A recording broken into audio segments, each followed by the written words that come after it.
I don't think it was my first time, but my first fashion show like that, yes. Because it was so different. It was so different. It was like the energy in the whole room was like, it wasn't like the usual fashion shows where it's like so serious. And then you have like everyone just like staring at you, just sitting there. It was like a party. It was like a full-on party. Pakai produknya Suicide Glam waktu itu Navikula bikin video klip Suramoja Negeri. Aku belum masuk di Suicide Glam jadi model tuh belum masuk tuh. Jadi waktu itu aku kan bling pindah teman mepayas nih. Memang aku suka bikin bajuku sendiri. Jadi aku beli kain, aku potong sendiri. Ngaco lah pokoknya. Yang penting dananya beda. Nah, ketika aku pakai Suicide Glam waktu itu di video klip itu, aku ngerasa wah keren banget. Nah, di situ aku ada omongan sama, aku ingat banget tuh sama Robi, Rob, ini caranya jadi modelnya Suicide Glam gitu. I'm the technical, eksekutornya pokoknya di sini. Tapi sometimes aku juga orang seni, misalnya. I've been a painter also ya. Maksudnya aku pelukis, aku desainer juga. Dan ketika dia menerjemahkan itu, ya aku sangat gampang.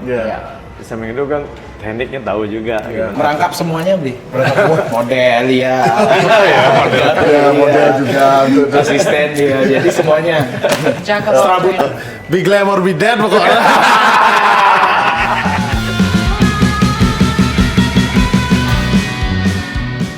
Goddamn glam nasty shit. This is the decline of youth civilization. Welcome to University of Suck My Dick. Crack this bullshit, dude!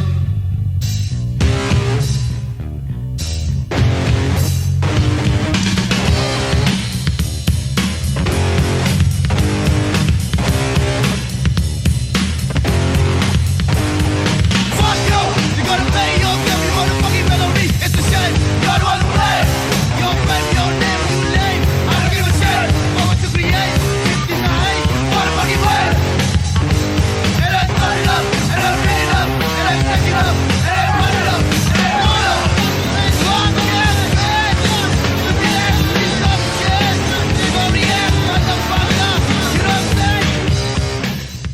Halo semuanya, kita kembali lagi ke TBFU seri kedua. Setelah sebelumnya kita ngobrolin soal 100% Attitude, album kompilasi yang sangat punya sejarah untuk membentuk skena independen di Bali pada khususnya, dan kemudian bikin Bali masuk di peta skena musik nasional. Nama albumnya itu nggak cuma 100% Ya, 100% Attitude. Lengkapnya apa ya? Terus kita Definitive Guide to Rock and Roll Radio Stars. Sebenarnya gini, yang itu aku ingat.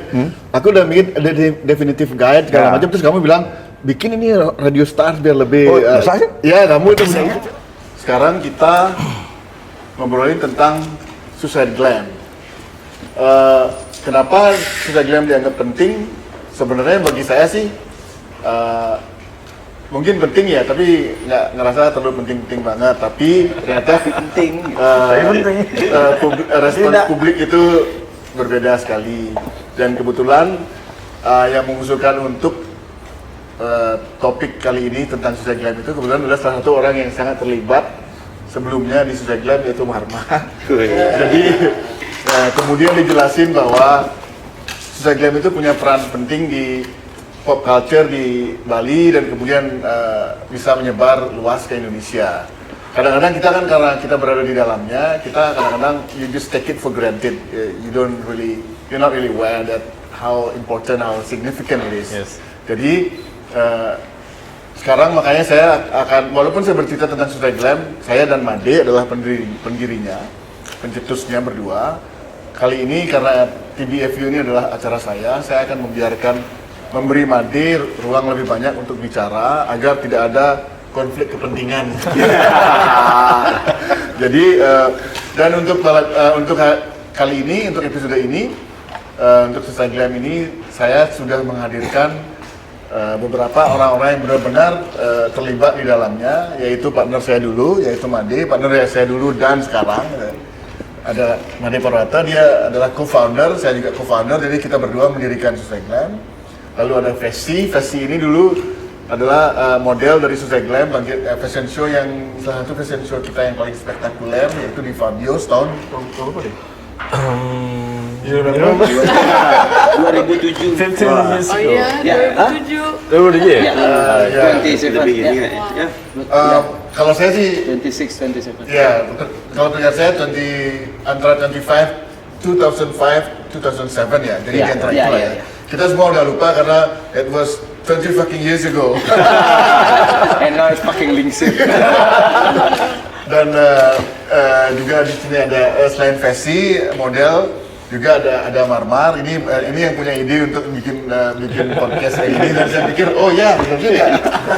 Dan Marmar ini Marmar adalah salah satu model utama di Suicide Glam yang dari awal sampai akhir hampir semuanya Marmar ikut di situ juga. Marmar punya studio tato di Suicide Glam. Jadi mungkin kita ya Suicide Glam yang paling pertama ada studio tato dan toko baju gitu ya. Saya jadi gabung satu dan itu juga sebenarnya udah saya boleh bilang itu sebagai proto dari Creative Hub ya. Jadi karena di situ tempat teman-teman ngumpul dulu gitu. Jadi karena ada tempat tatonya terus orang-orang musik juga ada di situ gitu. 2006. Dan itu studio tatonya Marmar ada di Suicide Glam itu sejak 2006 Di Legian ya? Legian sama Renon 2. Oh, Legian sama Renon ya? Karena saya merangkap asisten. Banyak duit tuh. Asisten duit tuh. Yang Legian udah ya? Iya, Ada dua. Iya. Oke, 2006. Itu Marmar yang punya unsur ini dan juga selain model utama dan juga salah satu orang yang belum ada saat itu toko baju di dalamnya ada satu studio tattoo parlor ya. Suicide Glam tattoo parlor. Kemudian ada Dedi di sini. Dedi ini selain toko punk rock sekarang di Bali ya. Dulu adalah sempat jadi staff cukup lama di Suicide Glam dan juga bantuin Marmar di awal-awal ini. Itu merangkap semuanya, Bli. Model ya. Model juga untuk Asisten dia. Jadi semuanya Jack of all serabutan lah. Tapi di Suicide Multi Glam. talented. untuk yang di foto terutama ya untuk modelnya. Baru di belakang kalau yang fashion sempat juga ya. Nggak ikut. Ya, Cuma di foto aja ya. Ada sebenarnya satu lagi yang belum bisa hadir sekarang. Dia juga adalah salah satu tokoh utama dari Suicide Glam. Selain menjadi modelnya yang selain sama Marmar dari awal sampai akhir juga akhirnya ujung-ujungnya kerja sama kita dan juga jadi tokoh punk rock sekarang yaitu Roy. Tapi Roy sekarang masih belum bisa nongol. Mudah-mudahan dalam sejaman lagi dia bisa hadir ya. Nah selain dari situ kita juga menghadirkan saya sebut sebagai discussion ya. Discussion itu memang bukan bagian utama dari talk show ini, tapi dia bukan sekedar jadi bonus doang ya, tapi dia karena orang ini adalah orang yang sangat mencintai Suicide Glam dan bahkan kita kadang-kadang yang nggak terlalu ingat apa yang terjadi, makanya ingat. Yuan pemerhati. Ya, pemerhati yang baik dan not just another what do you call that apa sih kalau penggemar band itu nggak sekedar Bukan fan. grupis ya. Bukan More than. ya more than grupis, maksudnya devoted loyal fan gitu ya. Jadi ya ini ada Putra di sini. Halo, Big Glam or Be Dead pokoknya. Ya, oke. Terima kasih Putra udah hadir. Sama-sama, Pak. Ya. Nanti kita akan bicara lebih panjang. Akan saya tanyakan sesuatu. Ya senang sekali bisa hadir kali ini. Saya sebenarnya tidak terlibat langsung sama Suicide Glam atau orang-orang ini karena jujur waktu itu saya nggak berani ngelihat orang-orang ini serem-serem gitu nah. Kayak serem ya. Ya tapi karena saya growing up di waktu itu dan kebetulan juga ya big fan dari Suicide Glam yang juga menginspirasi saya untuk membuat clothing dan lain-lain di kala itu. Ya thanks Detu dan Pak Bade ya. Ya, this is it. This is Suicide Glam. Oke, mari kita mulai. Cheers. Cheers everyone.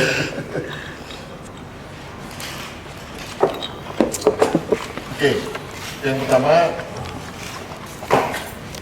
ini Panuta dulu nih, enggak nih. Melama-lama. Iya. Oke. Tunggu sebentar.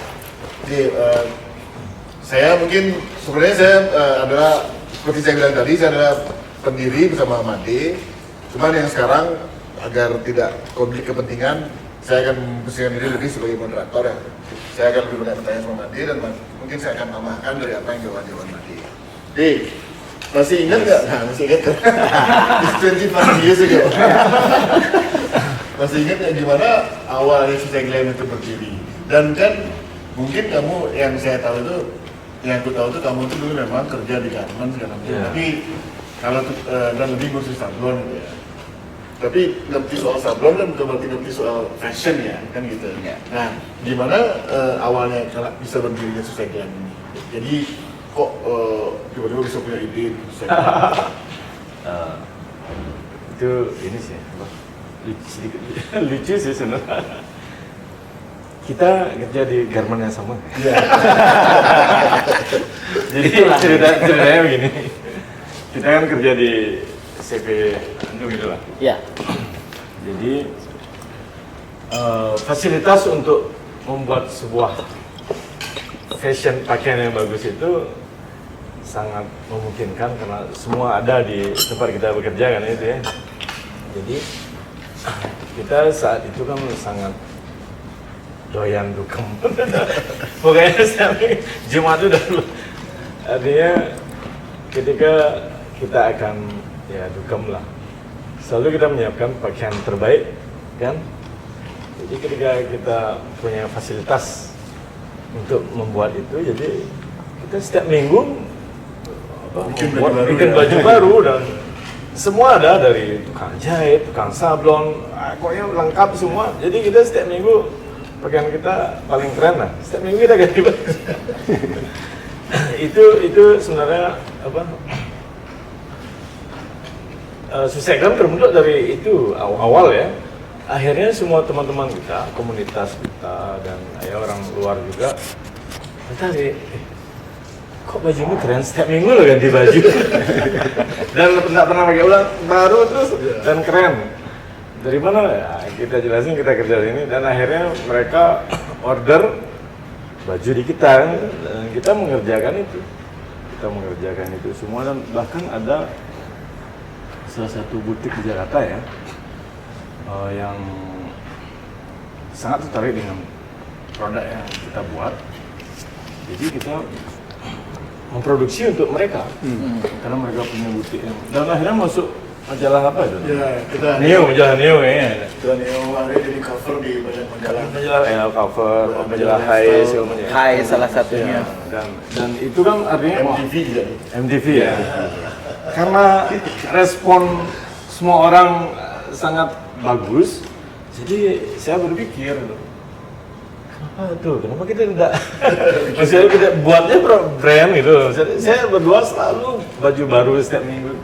Kenapa kita tidak buat brand ya yang untuk bisa memfasilitasi mereka semua.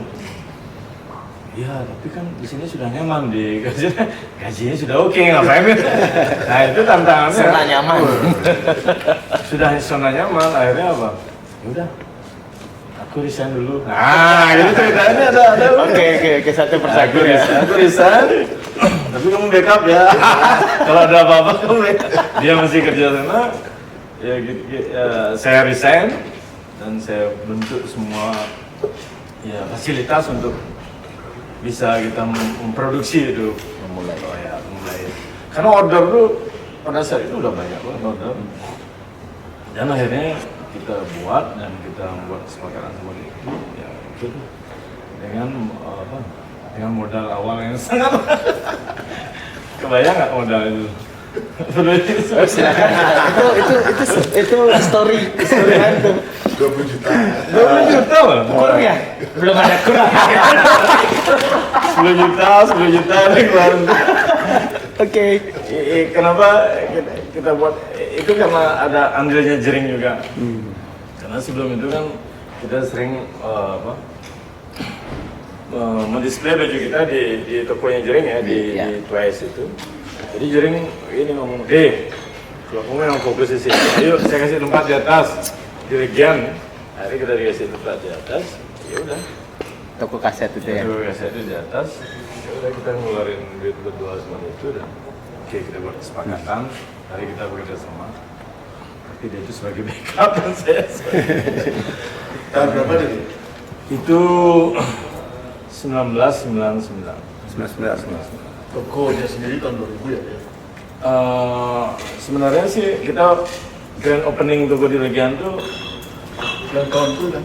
iya 23 Desember ya gitu. Dari Desember ya? 1999 kan 2000? 23 Desember. Hampir bersamaan dengan album Colonel Persen Attitude tuh. Benar. Karena setiap Natal dan apa kita pasti Ya. mulih nih lengah soalnya gitu. Dari tanggal 23 sampai 25 tuh mabuk terus. Mungkin bisa saya rangkum ya, jadi waktu itu saya sama Mandi kerja di sebuah garmen yang sama, tapi Mandi udah duluan kerja di situ. Dan saya masih sering hangout di tempatnya Molot, saya nyering Roy segala macam. Terus ketemu sama Mandi, terus tanya, ada kerjaan menarik ya? Akhirnya saya kerja bareng sama Mandi di sebuah garment Amerika, American owned garment company. Saya jadi assistant jadi American designer, Mandi di bagian sablon. Jadi kita kerja bareng di tahun 99 ya, 99. Di situ sering bikin baju, orang-orang tertarik dan akhirnya ada pihak di Jakarta yang senang banget sama kita. Terus kita supply buat mereka. Akhirnya tiba-tiba kelihatan di majalah besar lah, sampai high, sampai bahkan di MTV. Akhirnya yang bikin kita tersadarkan, fuck man, we should do something about it. Jadi akhirnya kita tercetus untuk bikin Suicide Glam gitu. Cuman dengan perjanjian internal antara kita, ya deh, tuh aku yang backup sini, aku yang kerja lapangan, kamu yang saya masih kerja di garment tersebut gitu. Akhirnya mulailah itu dan ketemu Jering, mulai kita tahun 99 buka toko, sesuatu yang kita nggak pernah tahu. Dan itu organik banget ya, we never thought about like opening a shop or starting a fashion label gitu. It was like, what the fuck? Di Legian ya? Di Legian ya. Terus kita depan pedis ya. Salah satu yang paling mungkin fenomenal itu adalah di atas ada Big Glam or Big kita buat itu dengan sign dan kita nggak pernah punya pengalaman apapun tentang bisnis, tentang fashion tapi karena we just love fashion but people seem to love what we did, jadi kita ada yang kita mulai dan ternyata di situ dari apa yang sudah kita kerjakan itu orang-orang jadi ngumpul dan ketemu Marmar gitu. Dan dari kita sih akhirnya kalau pas karena kami berdua kebetulan sangat involved ya di musik segala macam itu, jadi ketemu ketemu sama Marmar, terus ketemu sama Dedi, wah ini orangnya keren banget nih, cocok nih jadi Suicide Glam karena ya nggak deh, kita itu kebetulan waktu itu memang tren itu distro gitu ya, dan kami tidak terlalu mau ngikutin, there's nothing wrong with distro ya, tapi menurut kami kita sendiri bukan orang skateboard, orang segala macam, kita ini gampang gitu ya. Jadi yang kita lakukan adalah bikin baju-baju yang bukan tema sportnya justru jauh gitu. Jadi temanya lebih ke glam. Dan karena kita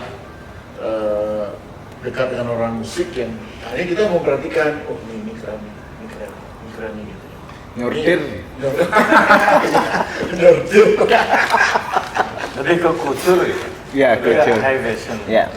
Butik ya jatuhnya ya. Ya, kita bukan distro dan juga kultur kita. Kita lebih ke high fashion. Jadi apa yang kita kerjakan itu benar-benar kita perhatikan. Detailnya. Gitu. Dan akhirnya ketemulah sama Marmar gitu. Dan Marmar mungkin kan zamannya baru sih, kalau zaman dulu itu kan menjadi bagian dari fashion itu kadang-kadang kan keren bagaimana. Tapi ketika diajakin masuk di Suicide Glam ada kegelisahan tuh, Glenn gue tuh sewot nih.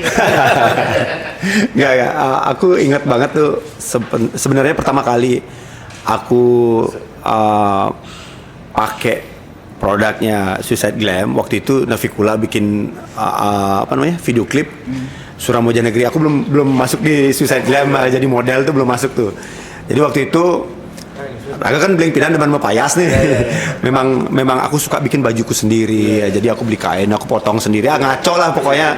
Yang penting dananya beda. Nah, ketika aku pakai Suicide Glam waktu itu di video klip itu, aku ngerasa wah keren banget. Nah, di situ aku ada omongan sama, aku ingat banget tuh sama Robby, Rob, ini caranya jadi modelnya Suicide Glam gitu. Nah, aku sebenarnya ada pikiran itu gitu. Karena aku pikir siapa tahu nih setelah fashion show terus aku bisa bawa pulang salah satu bajunya. Sebenarnya tujuannya itu. Tapi yang paling aku ingat sebetulnya memang kayak dia tuh bilang aku anak band ya, terus bandku tuh metal gitu, jauh banget dari dunia fashion yang apa namanya, apalagi fashion show gitu ya. Cuman aku lihat Suicide Glam ini agak beda gitu, beda dia dari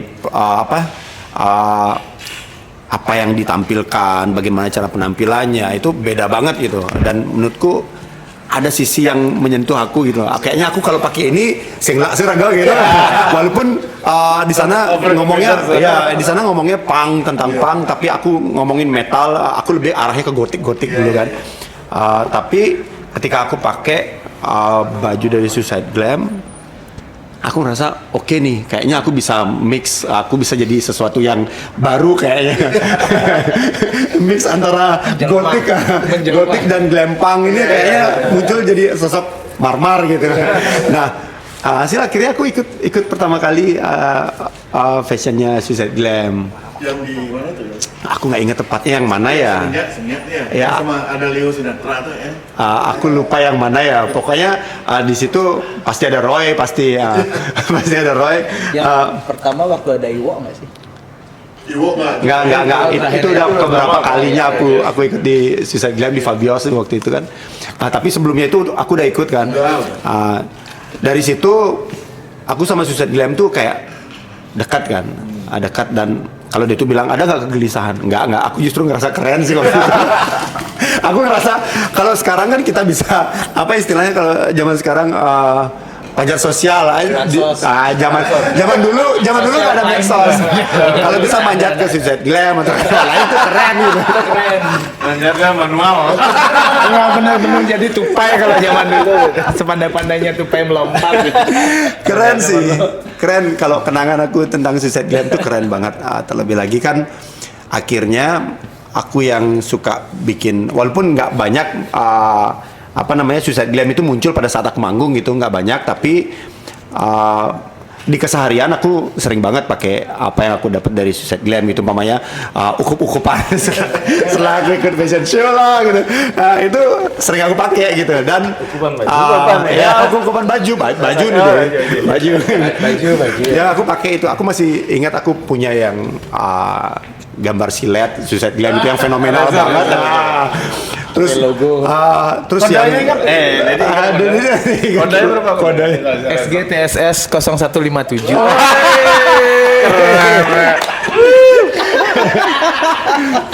Terus aku yang nggak kesampean ya, dan aku pengen nuntut kalian berdua sebenarnya. Aku dari dulu pengen nuntut the next John Travolta itu. Menurutku aku paling pantas pakai baju. Yang sablon print chrome-nya. Itu ya. Foil. Ya foil ya. Ya itu sih menurutku itu yang aku kan suka ya, aku anggap John Travolta zaman sekarang tuh aku gitu, bukan Roy, bukan yang lain. Tapi aku nggak dapat kaos. Nggak terima tuh. Oke, nanti dikirim. Besok dikirim sama. Tolong disablon dulu. Oke, sekarang saya ke Dedi. Dedi sendiri awalnya masuk ke, saya sih tahu waktu itu kan kamu kan masih kecil ini. Kumisnya belum muncul. Belum. Nah terus diajak, mungkin pada saat itu saya ngeliatnya waktu itu bukan nggak penting, karena kan dulu itu di Suicide Glam lemah-lemah. Ya. Karena yang lapis kedua yang ikut dong. Ya. Nah, kita disortir ya, cuman akhirnya jadi karena terlihat loyal dan sering nongol, dan ternyata nggak ada maunya gitu. Akhirnya jadi di awalnya terlibat banget tuh mulai dari Legian tuh berarti ya? Udah di Renon. Dernon. Udah di Renon awal tuh. Jadi memang Gus Eka waktu itu. Gus Eka. Oh iya. Oh iya. Legiannya pinggir bukan di ini ya, bukan di depan bedis. Ya Legian. Enggak, yang udah di Legian di depannya Crucio atau apa gitu. Iya. Bukan Legian Twice. Bukan. Nah, jadi waktu itu Gus Eka ke Australia. Oh, di Australia. Gus Eka ke Australia, Roy telepon gitu. Mau nggak kerja di sini? Tapi kan Dedi masih kuliah, gimana bisa nggak gitu? Waktu itu juga umur masih 20 kalau nggak salah, 20 atau 21 waktu zaman itu. Ya, awal tuh. Masih ketat banget waktu itu. 20 years ago. Ya, exactly. Dan akhirnya dari situ di interview sama Blimade, gimana Di, siap kerja di sini gini pokoknya Pak Yasar harus nyaca gitu. Ingat itu karena pasti ingat kata-kata awalnya seperti itu dan akhirnya oke. Tapi seiring berjalannya waktu di situ saya dapatkan banyak pelajaran sampai saat ini masih saya pegang. Pelajaran itu sangat dari mentor saya Blimade untuk attitude dan apa segala macamnya saya dapatkan dari Suicide Glam dan saya aplikasikan sampai sekarang dalam kehidupan ini. Sukses semua. Okay, Casey now. I have a few questions. Mau pakai bahasa Indonesia atau bahasa Inggris? Campur aja ya. Iya. Okay, how did you? This is even us. We didn't really know. It's like, oh, she's here. Oh, she's cool. And you just became one of the models. Who did it invite you to become one? I mean, like to get involved in. Oh wow, it was a long time ago. Honestly, I don't remember. But it must have been someone from. It must have been someone from Maddie's team because at the time I was always. Maybe David Palmer. Were you close? Possibly. Yeah, okay. I don't remember. It was so long ago. 20 years ago. I don't know. It was a long time ago, but it was definitely someone from the team that I must have met along the way because at the time I was always like. I was so much more social than I am now. Going out, like trying new things, doing new. Yeah. But I don't know. 20 years ago is a long time. Yeah. And so for you, it wasn't your first time to do like walking on a runway. I don't think it was my first time, but my first fashion show like that. Yes, because it was so different. It was so different. It was like the energy in the whole room was like it wasn't like the usual fashion shows where it's like so serious, and then you have like everyone just like staring at you, just sitting there. It was like a party. It was like a full-on party. Yeah. Everyone was getting drunk. Everyone was like partying on the stage, off the stage. It was fun. Oh my god. And yeah, just so you know that actually none of them like a really professional model on the runway. Myself included. and I think that was our idea, like to make it like to keep it real. You know, that's why we didn't really use like a disco songs or Kitaro songs to doing the fashion show. We just use like whatever songs that we like, and then the models like they really enjoy that. Just It's a rare fashion show, like a natural. Yeah, it was easy to come into, and like it was fun because like I think we all met behind like scenes ahead of time, so it was like okay, you guys are like similar to me, like we're all kind of like no rules. Everyone's fun. Do whatever you want. Just bring the bottle. Just bring the bottle. Be comfy. Oke, De. Yes. Ini kan akhirnya jadi Suicide Glam kan akhirnya kita punya toko pas segala macam gitu. Dan gimana kamu ngerasa, maksudnya gini, toko pertama kan di yang di atas ya, di atas. Yang di legian depan Iya, tenis iya. ya. Terima kasih dengan jering. Iya, terima kasih. Jadi di saat yang sama saya manajerin Superman is Dead. Terus ada Suicide Jam di situ. Terus teman-teman juga datang. Karena ketemu dan dari kamu sendiri. Kemudian kan kalau aku sih lebih gampang ya. Aku punya ide segala macam. Terus kamu yang aku punya ide gini.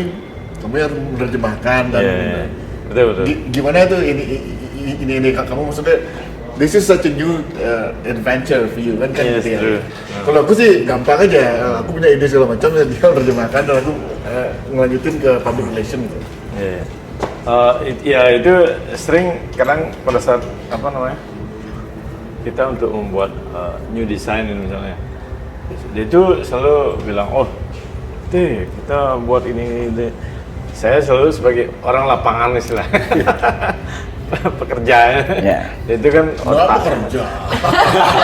maksudnya ya kan eksekutornya jatuhnya. Ya gitu Batman Robin lah. Ya.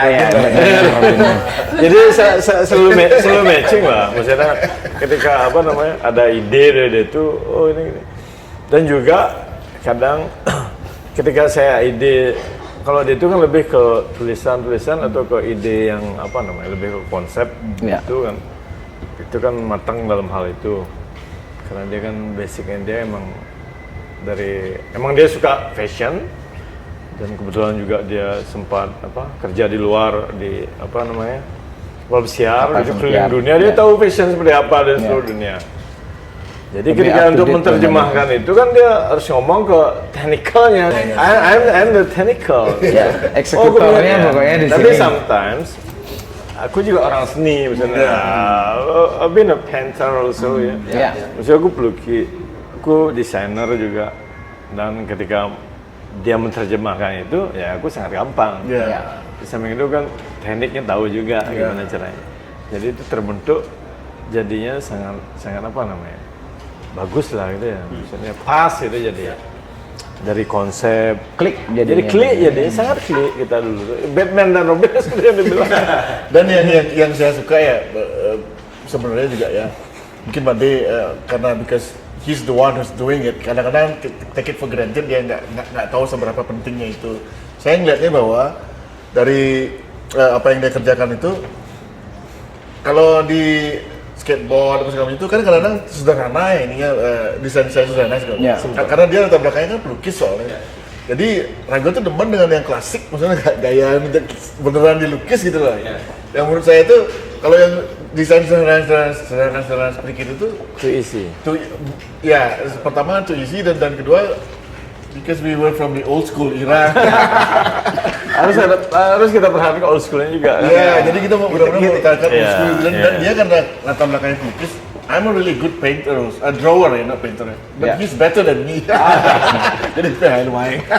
Jadi dan dia dilukis ulang sama dia. Dan makanya kemudian sama Marmar. Karena kamu juga dengan tato, jadi ngerti dengan gambar-gambar. Mungkin dengan itu kamu ngerasa cocok juga ya dengan desain-desainnya yang desain-desain Suicide Glam yang cukup klasik dan bertahan di gaya kayak gitu ya. Iya. Aku ngeliat sih mulai dari beberapa yang dari tulisan aja, terus gambar-gambar simpel seperti lihat tadi ya. Itu kan simbol-simbol yang kuat banget. Habis itu udah masuk ke Suicide Glam yang ada gambar pin up-nya. Dan itu kelihatan banget. Aku inget banget ada gambar yang itu memang lukisan tangan, dan pinggirannya itu ada bordiran warna perak gitu. Nah itu menurutku, wah ini nggak ada yang bikin kayak gini nih. Itu juga Suicide Glam ada cara gitu. Dan satu lagi baju yang pertama kali keluar Hot Rod ya, track Hot Rod. Itu kan semuanya disablon dulu based on printing.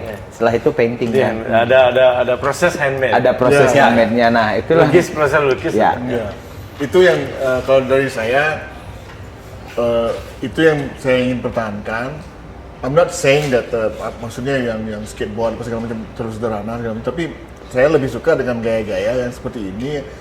Glam punk tetap mempertahankan keklasikannya itu. Dan kemudian ada ketika saya punya ide-ide tentang bahwa kita walaupun kita nggak punya garage, tapi kita seolah-olah kita punya garage. Gitu. Tinggal lewat namanya, dan dia bikin gini, langsung dia bikin, gila kan, pas lah, klik jadinya kan. Ya itu. Jadi ya, dan kemudian kita yang tidak, gimana ceritanya?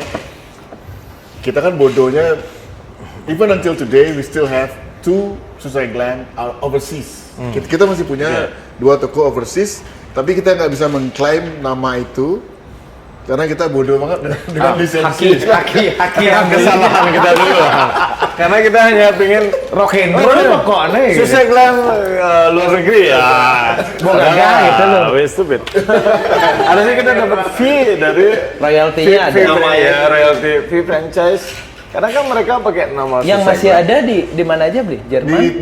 Di Australia masih di Jerman. Ya, di Jerman masih. Cuman dia nggak jual produk kita. Oke, Ya, tapi namanya masih kacau lah. Tapi mereka kan belum haki beli ya? Nggak, bukan salah mereka, salah kita. Ya. Salah kita. mereka justru yang mendaftarkan. PNS dia termasuk internasional hakinya mereka yang mendaftarkan. PNS dia. Itu kesalahan kita tidak paham. Dia kan salah nih maluan gitu. Ya, Jadi mungkin Mbak De bisa lebih mengingatkan. Jadi yang pertama itu adalah teman kita dari Jerman sangat suka dengan produk kita, terus dia datang baru masuk ke toko aja, oh my god, this is such a great store. Tapi sebenarnya itu teman kita lama sih, teman kita lama yang kemudian tertarik dan akhirnya pingin menjual produk kita di negaranya dengan menggunakan nama Suicide Glam. Dengan menggunakan nama Suicide Glam dengan sistem bagaimana sih sistem franchise dan lain sebagainya itu kita tidak paham masih buta pada saat itu kan. Harusnya kita mendapatkan fee franchise dari karena mereka menggunakan, karena saya sempat mengunjungi di Jerman tokonya Suicide Glam. Jadi tokonya ada Suicide Glam lagi sih mana pun. Kok ada di Jerman, tapi sudah po. Saya mana apa ya kan? Lo gitu ya. Wah. Udah aman bes panggi wapi dan jiwa pang dan udah terkenal. Pokoknya jadi diri itu penting banget. Sekarang kan ya duit lah. Tapi kan tidak bisa dipungkiri beli. Tetap beli itu sama beli Made sebagai foundernya. Ya. Historinya masih tetap maksudnya ada. Itu yang terjadi sebenarnya. Kita tidak menyalahkan masa lalu. Ini kan bagian dari fun aja ya. Betul. We live and learn. Tetap aja di kemudian hari kan, look at you guys. You're doing like really something big today ya. Artinya perjalanan yang itu tuh pasti punya peran lah. Pasti. Bagian dari who you are today kan gitu ya. Jadi betul. Seperti itu.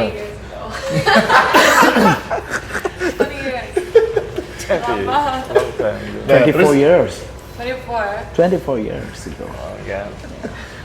Nah, terus itu yang kedua, yang pertama kan Jerman, terus kemudian Australia. Yang Australia aku pernah, yang Australia itu aku nggak terlalu ingat ceritanya di Renon tuh, dia kan datang ke Renon tuh. Yang Australia itu Ya, karena saya ada di situ. Saya pas lagi kerja tuh. Saya lupa banget loh. Datang kalau Australia itu yang tahu mereka kira cuma, hey we wanna open a shop in Australia. Lupa banget lo. Oke, go ahead. Makanya saya masih ingat di New South Wales kan. New South Wales. Makanya saya masih ingat. Mungkin ada dia saksi ya. Iya, karena saya ada di situ pada waktu dealing kalian itu, saya ada di situ duduk di sofa depan, saya di meja komputer di belakang. Pura-pura ya? Pura-pura. Tapi nguping. Film blue. Tetap film blue. Konek ke ininya deh. Aduh, itu jangan dibongkar. Everybody knows. Everybody secret. Ya itu benar-benar lupa saya Australia. Gimana? 5 minutes betul cerita itu, dia datang jadi pertama kali datang dia bilang I wanna meet with the owner here. I wanna open the shop in Australia. Oke, makanya saya ke belakang. Oke, just wait a moment, saya panggil Detu sama Blimade. Ini ada yang mau buka ini Ngobrol katanya di dia Australia. mau buat di Australia. Oh ya, akhirnya Ngobrol. kalian berdua ngobrol di depan kan masih ada coffee shop, ingat nggak? Iya. Ya, ngobrolnya di situ terus Beer dia punya garden ya? perpustakaan umum Iya, di depan. Nah, kita ngobrol di situ. Forest Club. Ya, Kok lupa gitu ya? Lupa gitu. Ya, lupa. itu dah di situ akhirnya ngobrol. Akhirnya deal. Kan semua order masuk di sistem. Saya masukin semua. Oh, ini kirim ke Australia, kirim Australia. Itu sih kurang lebihnya masih hebat. Yang disebut deal itu kan, oh oke, can I use your the name Suicide Glam? Oke, glad use it. Dan Itu deal situ. Ya. Oke. Go ahead. Tapi stuck aja reality sih mikir dia mikir bro, Ya. itu maksudnya mungkin ya kita juga kadang-kadang maksudnya gini, ketemu teman-teman kan karena kita enak nih ketemu ada Mama, ada kamu, ini it's just a good group of people kan, dan mikir tentang bisnis kan. Sekarang baru ngomong tentang bisnis tapi ya paling enggak maybe we were a bit too stupid at the time, but still that part makes us who we are today kan gitu Ya, kan. dari perjalanan kita yang Dan sebelumnya itu ya. sampai menemukan di titik sekarang. Ya, jadi yang sekarang ini tetap aja kebodohan kami mungkin gitu ya. Tapi tetap aja karena kekulan zaman itu. Jadi Made is doing arak budi pekerti sekarang ya, doing really well. Terus Fesi juga sekarang Bugalo. dan dia Ya. dan she's doing really well as well, dan Marmar who doesn't know Marmar kan gitu. Marma. Dan dia Poni kalau- pasang nggak Poni ini? dan Dedi sekarang jadi Macam-macam. Sebar fotonya. Di Arabica. Dedi yang jadi peracik Arabica dan juga bakal expand dengan arak-arak yang baru yang lainnya gitu. Dan oke, Kita berkutat di dunia arak lagi. Yes. Ketemu lagi. Ini betul. Oh ya, for the boost all. saya lanjut ke Putra, ya tadi udah saya sebutin ya mereka ngapain. Sekarang Putra juga yang bukan bilang sekedar terinspirasi ya. Putra adalah salah satu devoted fan ya. Suicide Glam, dan ternyata kemudian bikin sesuatu terinspirasi oleh Suicide Glam dan jadinya gede banget, Dynamite gitu. Saya bisa cerita kok bisa terinspirasi terus kemudian tapi tetap nggak harus sama, mereka sesuatu yang berbeda, tapi mungkin spiritnya atau apa yang bisa kita. Sebenarnya sih tahu Suicide Glam pertama itu dari tokonya Jering dulu kan. Ya waktu itu kan tahun 99 kan SID populer sekali. Lewatlah di depan tokonya Jering. Weh, apa tuh baju gambar silet? Emang gantung. Suicide Glam tulisannya kan. Iya. Terus saya ingat bajunya tuh masih sama plastikan gitu kan. Takut kena debu deh. Open air. Kena debu open air itu gua. Dan pada saat itu juga kan masih ada apa tuh kalau event musik zaman dulu itu di Lila Buana ya, di Lila Buana di Denpasar, gedung kesenian gitu. Nah pada saat itu saya melihat kan ada beberapa skena nih, skena Denpasar, skena Kuta gitu. Asal skena Kuta ke ayang-ayang payas tuh. Itu saya melihatlah Dek tuh waktu itu pakai kaos historic glamour. Habis itu historic glamour. Ya. Habis itu saya ngelihat Jering pakai baju itu yang silet itu kan, sablon glitter kan waktu itu. Wah, mocenya baju sablon glitter. Tapi lama-lama kok keren gitu. Belum paham glam rock. Belum paham glam rock. Habis itu ngelihat Roy dengan celana panjangnya isi tulisan Rebel Yell. Rebel Yell itu setahu saya kan lagunya siapa? Billy Idol saya. Nah waktu itu menarik menurut saya. Nah ada fashion seperti ini di Denpasar saat itu. Nah yang paling itu sangat inspiratif itu di awal 2000-an waktu itu saya masih kuliah. Waktu itu saya kuliahnya di Malang di Jawa Timur. Pas balik ke sini itu nonton konser pasti ketemu dengan Suicide Glam ini dan dipakai terbatas oleh orang-orang skena Kuta. Itu sebenarnya yang menarik menurut saya. ini kok bisa dia bikin eksklusif seperti ini. Dan tiba-tiba setelah saya tamat kuliah itu belum tamat kuliah, sekitar 2002-2003 saya sempat main ke toko Just Suicide Glam, waktu itu masih di Legian, ketemu sama Roy Jihad. Nah, Roy Jihad ini adalah teman SMP-nya kakak saya. Waktu itu udah serem, perseng, bawa moha, model pesemir, udah tobak. Permisi beli timpal beliin rega sampai dari SMP. Ada nama udah. Gitu. Kliang kali diskon udah tasing. Kliang. Dan waktu itu saya mau beli kaos Suicide Glam yang gambar pistol tuh, glitter. Wah, itu luar biasa sekali itu. SS 0157. Nah, Real logo. Dan harapannya sebenarnya ada Roy di sini, dan dia bilang waktu itu waktu itu saya ke situ tuh siang hari, dan Roy bilang, nanti sore ke sini ya, ada musik, ada event lah. Sampai di situ Roy jadi model udah. Dibuka popis itu misi red carpet berjalan. Pakai gagah beli dah. Oh, itu dari 2002 tuh ya? 2003 kan. 2003 tuh ya? Ya, itu. Oh, waktu pokoknya waktu SID album Kutarak City. Pokoknya dia selalu ingat, lebih ingat dari kamu tuh.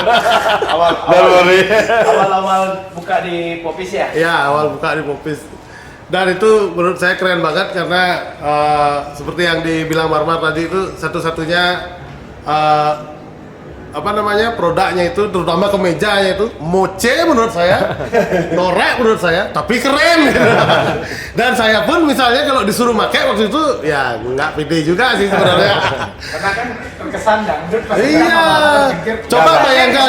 Coba bayangkan waktu itu Marmar memakai kaos bahan kartun Boplen warna merah, kerahnya macan, tulisannya di sini Boris Karloff. Terus di belakangnya sablon glitter, di situ tulisan Frankenstein, Young Frankenstein, Teenage Frankenstein Modeling School, epic sajan loh, Ya, tahun 60-an. menurut saya itu norak tapi keren banget. Nggak. Kayaknya Suicide Glam udah membaca pasar ya. Next generation tuh anak-anak model cara Marmarnya nih kalau keren gitu. Dengan body kayak Marmarnya maka keren. Jadi Suicide Glam tuh udah menciptakan produk ini untuk dipakai oleh orang-orang gayanya cara Marmar, ya juari. Potongan yang besitang ya. Yang lucu juga dulu itu saya ada satu pertanyaan nih, apa korelasinya Marmar sama Roy Jihad? Waktu itu Roy Jihad pakai stocking di lengan pondok. Roy Jihad stocking, kalau Marmar pakai ini apa namanya? Pakai apa, fishnet stocking gitu. Itu gimana korelasinya, Pak?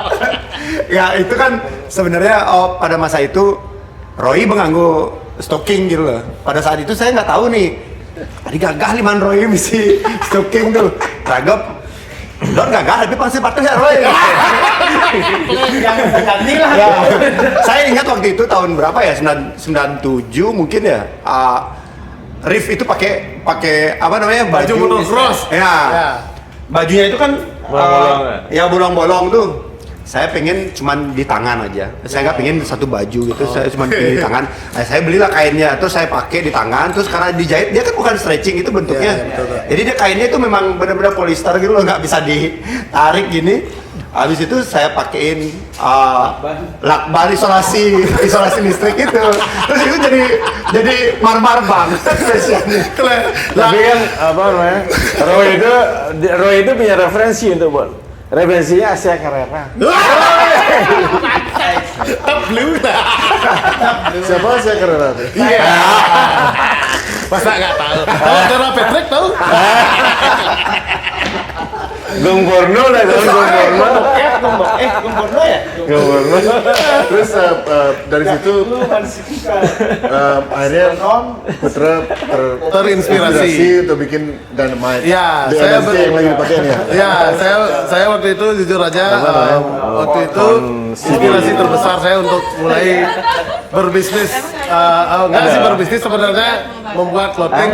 Kalau bahasa kerennya menurut Deksu yang sangat linguistik adalah Adi Busana. Menurut linguistik menurut Deksu yang linguistik sekali di apa tuh forum Yahoo Group ya? Suicide Glam Nation. Itu sangat menginspirasi saya untuk mengikuti jejaknya Deksu dan Pak Made waktu itu untuk membuat sebuah brand yang saya berikan nama Dynamite waktu itu. Inspirasinya memang jujur aja Suicide Glam. Kalau waktu itu menurut saya Suicide Glam keren banget dan saya waktu itu pernah ke Bandung main dan ada di satu distro kalau pas ada nama distronya kayak rumahan gitu dan di situ ada produk Suicide Glam dan mereka memasang bendera Suicide Glam gede sekali. Kleng bangga, kleng fuck you man, I'm from Bali. Jadi dulu itu yang Suicide Glam itu seperti represent Bali Rebels gitu loh. Oke. Itu keren sekali dan akhirnya kan dipopulerkan juga sama Superman is Dead juga waktu itu. Keren sekali dan saya baru kenal mereka ini ya jauh setelah itu. Waktu itu ya ngefans sih sebenarnya sama kalian. Akhirnya beberapa tidak lama kemudian akhirnya Putra buka di tahun 2005 betul. Inspirasinya itu. Karena saya menemukan semangatnya waktu itu adalah kalau kamu tidak bisa merepresentasikan apa yang kamu pakai, ya bikin aja sendiri seperti itu. That's cool man, ultra cool. You guys fucking awesome. That's why Dynamite. Dan dulu juga saya pernah tetanggaan waktu Pak Made bikin toko Krum Deluxe di sebelah toko saya. Pak Made dan dia datang dengan motor beatnya tapi kaos Judas Priest. Benar-benar kleng. Dia mau beli Rotono.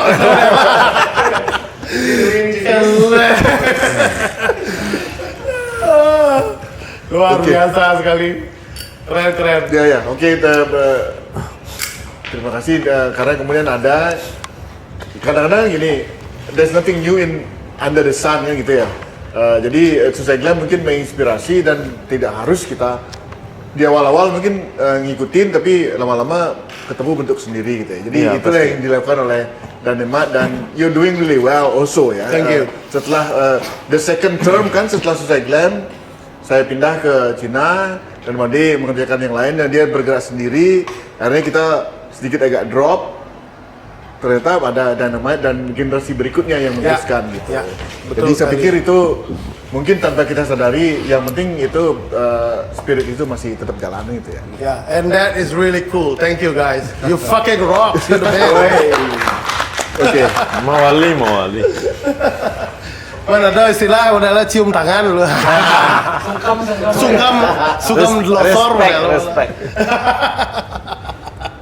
Oke, setelah tadi kita ngobrol-ngobrol cukup tertata dan agak tidak tertata, sekarang kita balikin menjadi lebih tertata. Mungkin saya akan menanyakan perspektif jujur dari masing-masing dari kalian. But I think I will go to you first. Kasih. So, did you know about Suicide Glam when someone asked you to join the fashion show? That's the first question. And the second one, after you joined the fashion show, let's say you didn't really know about the product, and then you enjoyed it a lot, right? And then after that, you think this product, not just because you were a bit dry at the time and you met your same vibe people, but you think this product is quite special, or you think it's not very special or something? Just to be honest, it's alright. Yeah. Okay. So, in all honesty, I did not know much about Suicide Glam when I first heard about it. Okay. But of course, like, you get this offer and like, okay, come be a part of this like the show. Yes. You're gonna do your research. So I did my research, and You did your it was research. different. It wasn't like what I was expecting. I mean, the name gives it away. So it's like glam, you know. But it was fun. It was interesting. It was something different that I wasn't used to because at the time I was like so into surfing, and then also like on the other side I was like a very girly girl. So it's like You're a very girly girl. I mean, like, trying to balance that. At that time, like, you know, you're young. And I was in my teen years. And so it's like, glam was something so different for me. So it was like so out of the norm for me. It was like out of my comfort zone. And it was edgy and it was different. It was like, okay. Edgy is a good word. Edgy. And it just had like so much personality as a brand. And it was like, okay, like, I was nervous. Like, what do I do? How do I act?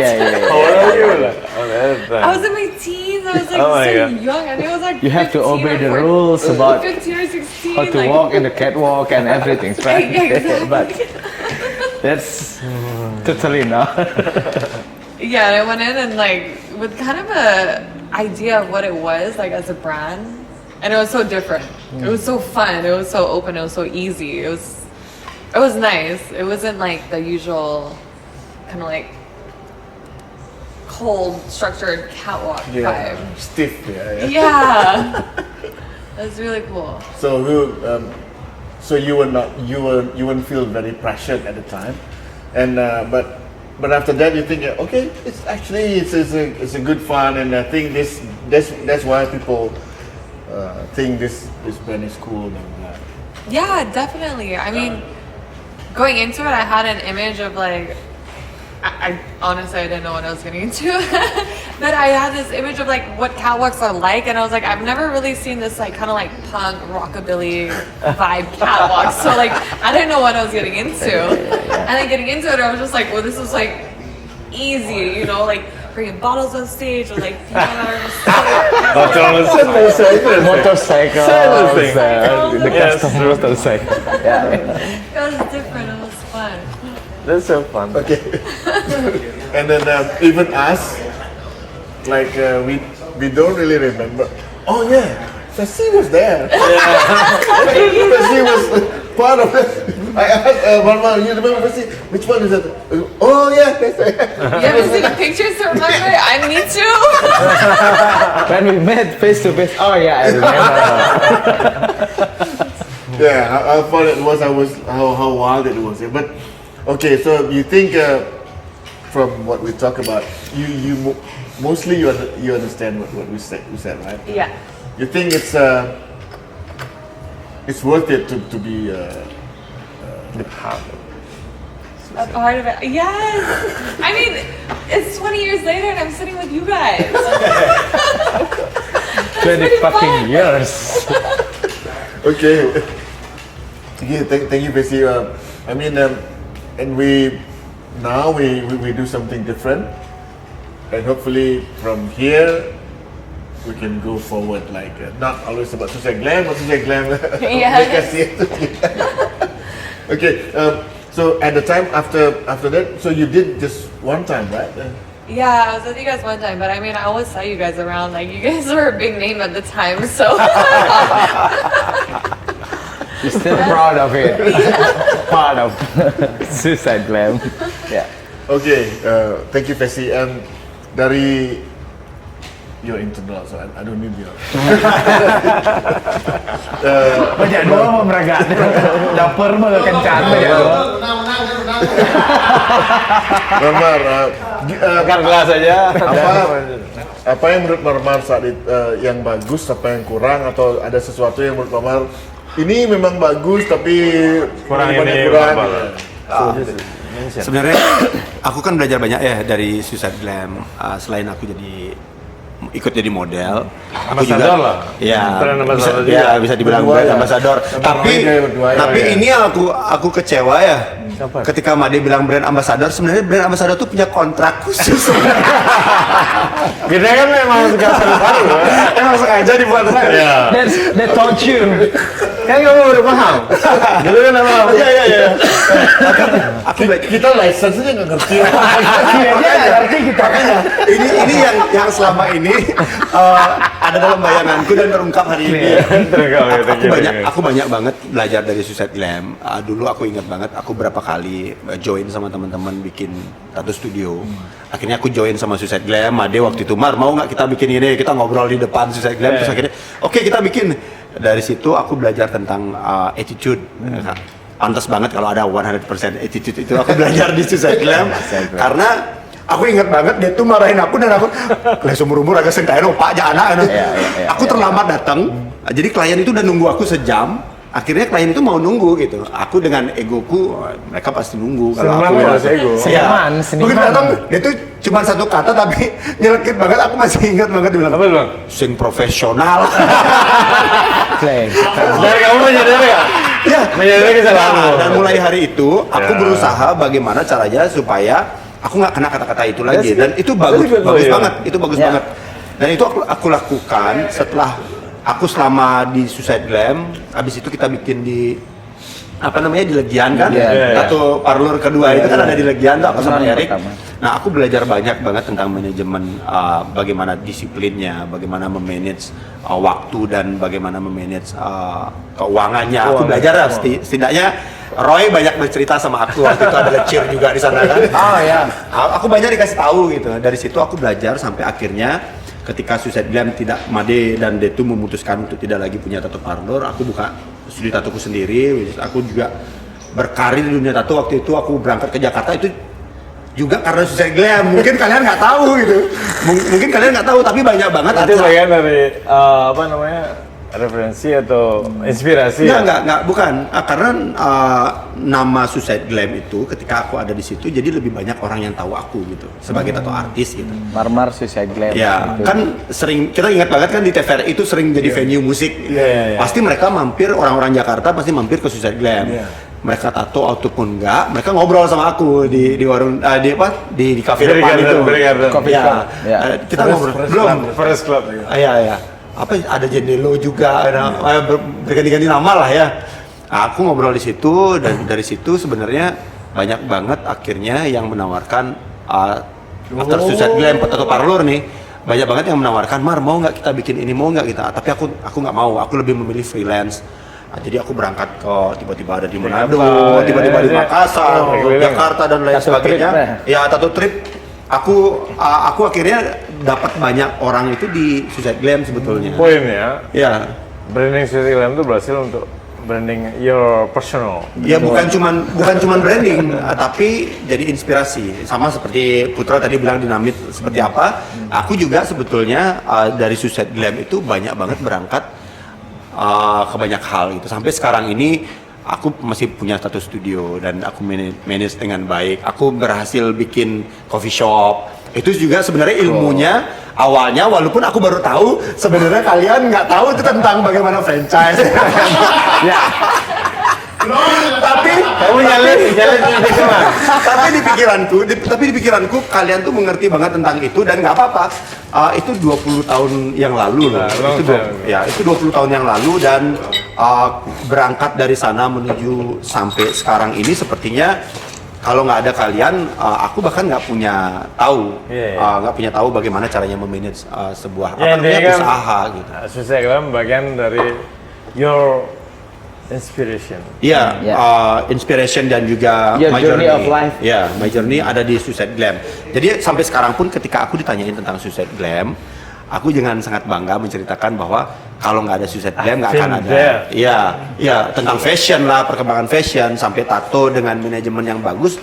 Aku sebelum ada di Suicide Glam, aku banyak sih join sama tato artis, satu studio yang lain.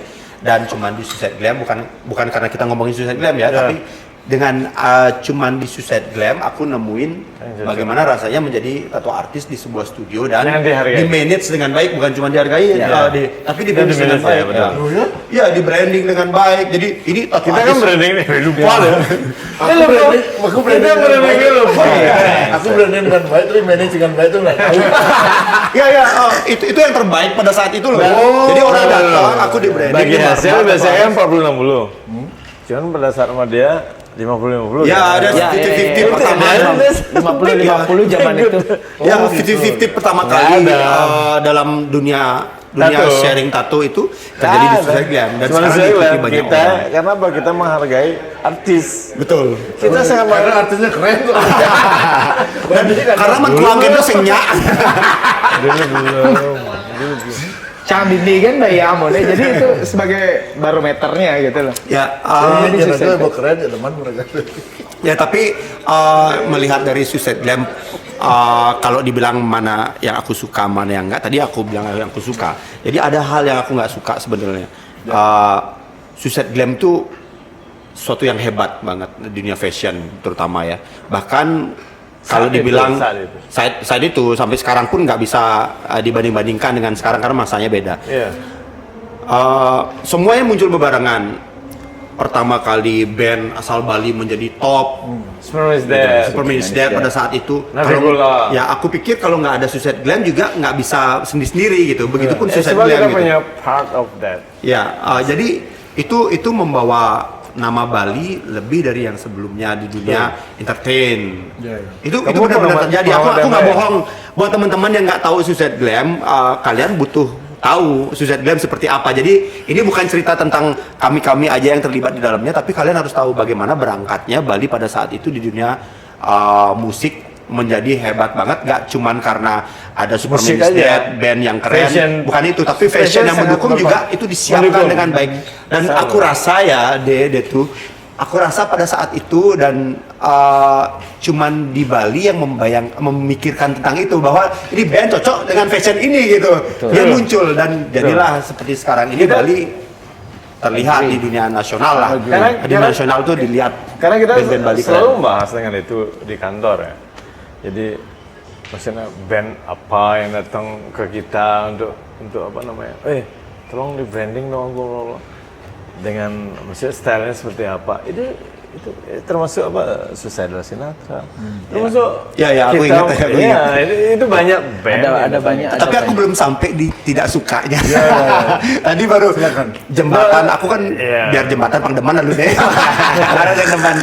Aku tidak sukanya ketika Suicide Glam itu adalah sebuah sejarah menurutku tentang fashion dan dunia musik di Bali yang saling mendukung satu sama lain. Akhirnya Suicide Glam harus berhenti di situ saja. Itu bentuk kekecewaanku sebetulnya. Aku kecewa sebetulnya. Jadi nggak bisa banyak aku bercerita tentang apa yang terjadi di Suicide Glam itu sampai teman-teman di sini sekarang di Bali punya fashion. Mungkin sekarang acuan fashionnya tidak dari Bali sendiri. Aku ingat banget waktu itu.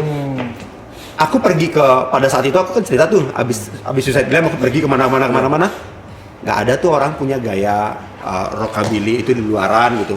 Even mereka punya band rockabilly, mereka nggak punya fashion pendukungnya gitu loh. Tapi kamu paham nggak kenapa itu tidak bisa terjadi? Aku nggak paham. Cuma paham. Kamu tidak perlu nanya. Ya, tanya aja deh tuh. Oh iya. Sekarang nanya deh tuh. Dan aku akan jawab. Nanti tolong jelaskan. Tapi itulah yang aku sayangkan. Kenapa Suicide Glam itu harus berhenti di situ.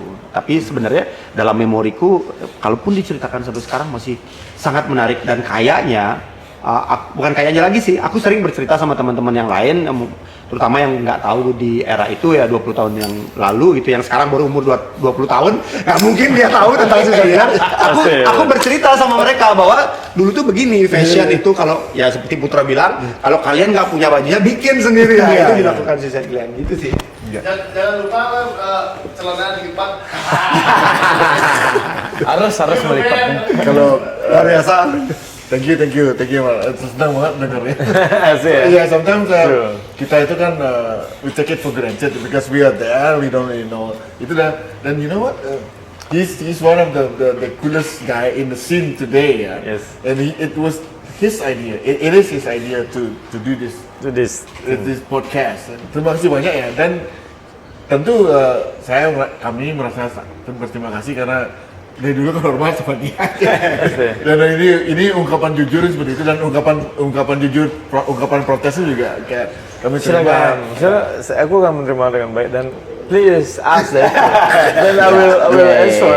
Jadi itu kan jawab, gue jawab. Dan akan ada terbentuk itu apa yang akan terjadi dengan Suicide Glam ke depan. Ya. Nah, terus benar itu.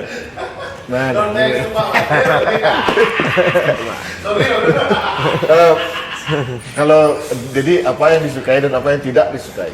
Yes. Kalau dari saya sendiri ya, kalau yang disukai itu memang itu tadi apa yang saya ceritakan Ya, di banyak cerita tentang sisi banyak kamu- awalnya gitu, dari attitude saya belajar secara tidak langsung dari mentor saya sebut Blidetu sama Blimade sebagai mentor saya.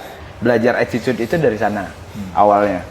Jadi Suicide Glam itu memang sudah benar-benar punya karakter tersendiri, dan itu yang menjadikan brand image saya awalnya gitu. Oh, Gung Deddy yang kerja di Suicide Glam. Itu awal. Cukup segitu ya? Jadi dari sana terus sampai jadi pekerja serabutannya juga, jadi asisten, segala terus macam lah. jadi model, terus jadi shopkeepernya gitu. Jadi semuanya berbaur di situ, tapi Jadi LC nggak juga enggak ya? LC? Oh, enggak. Oh, Belum ada LC cewek. Nggak, tapi dari situ semuanya itu belajar memang benar-benar pure gitu loh, mempelajari karakter. Oh ya, memang benar seperti ini.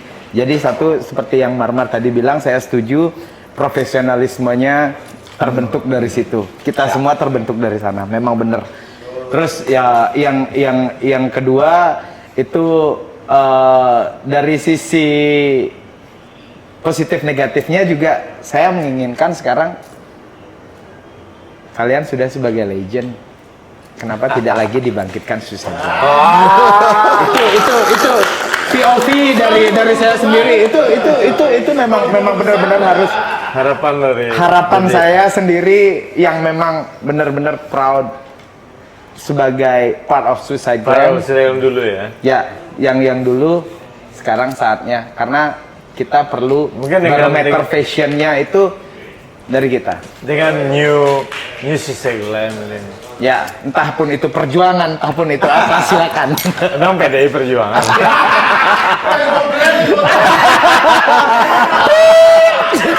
Makanya dunia nahan KFC lah. Ngomongin franchise, apa? Franchise, ya. Tapi karena udah ngomong. Iya, tapi di situ poinnya bagaimana caranya, sangat berharap, mungkin Marmar juga berharap, kalau ada Roy pun juga pasti akan berharap kedepannya Suicide Glam ada lagi dengan fashion yang lebih matang lagi, karena dari Blidetu saya yakin bisa Sudah menjalankan nasa. itu semua. Sudah nasa. Betasa bahasa yang Soalnya seperti kita nih ketika kita pengen bergaya ya, cool gitu. Kalau dulu kita masih punya waktu untuk bikin sendiri.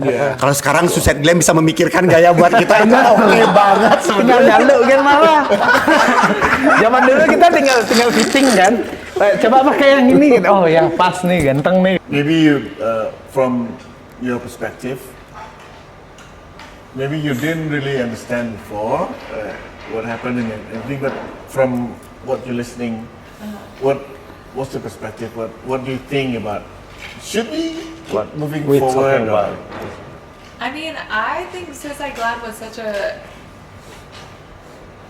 strong brand in the past, where it's like, you know, one of those like those pioneers of its own. Yeah. And I think you need to like modernize it and bring it back. Yes, of course. Like, why not? Bring it back. Bring it back, and like, there's still the market for it. Like, we're all still sitting here together, right? Yeah. So like, we're still kind of like in the same style, in the same ways, like still making the same jokes with each other. We still get along like we did then. And then we're doing things really quite different from before. So and then different. we're doing it quite well. And then if Yeah. we mix it together, it will work. Wow, yes, I think so. And then we come back here now. The collaboration between, like, you know, it's been 20 years and we've grown so much, but like you said, like, that was the stepping stone. That, like, Suicide Glam was where we started, and like here we are today, and to bring it back and like make something new would be super interesting. Something Something to think about. Oke, thank you. Oke, ini kehadiran si Fesi mungkin agak berbeda ya, karena kita dulu, maksudnya kita sudah memulai ya di Suicide Glam itu, mungkin orang-orang nggak sadar ya, kita itu dari dulu bikin bahwa antara lokal Bali dengan bule, campuran bule segala macam itu buat kita tuh nggak ada bedanya. Subculture-nya. Ya, dan itu kita udah global citizen dari dulu gitu. Dari zaman dulu. From 1999 itu kita udah global citizen dan kita nggak pernah mikirin siapa. Ya, yang kita pikirin you're just quite good looking. Buat kita itu Dan kamu menjual. itu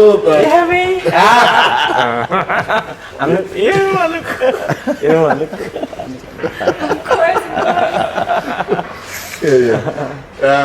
Jadi maksudnya bukan, jadi kita yang kita lakukan dulu itu adalah antara orang Indonesia tidak perlu memuja terlalu besar tentang orang bukan Indonesia, tapi bukan orang Indonesia nya nggak perlu nilai kita sebagai orang eksotik kan? Yes. Jadi orang Barat nilai kita eksotik, kita ngeliat orang Barat tuh wah sesuatu. Jadi itu sudah kita lakukan, gabungin dari dulu tentang global citizen itu dari dulu. Dari dulu banget. Iya. Dan makanya We paham. We paham. ya jadi sekarang sudah terjadi seperti itu buat saya sih baik banget ya.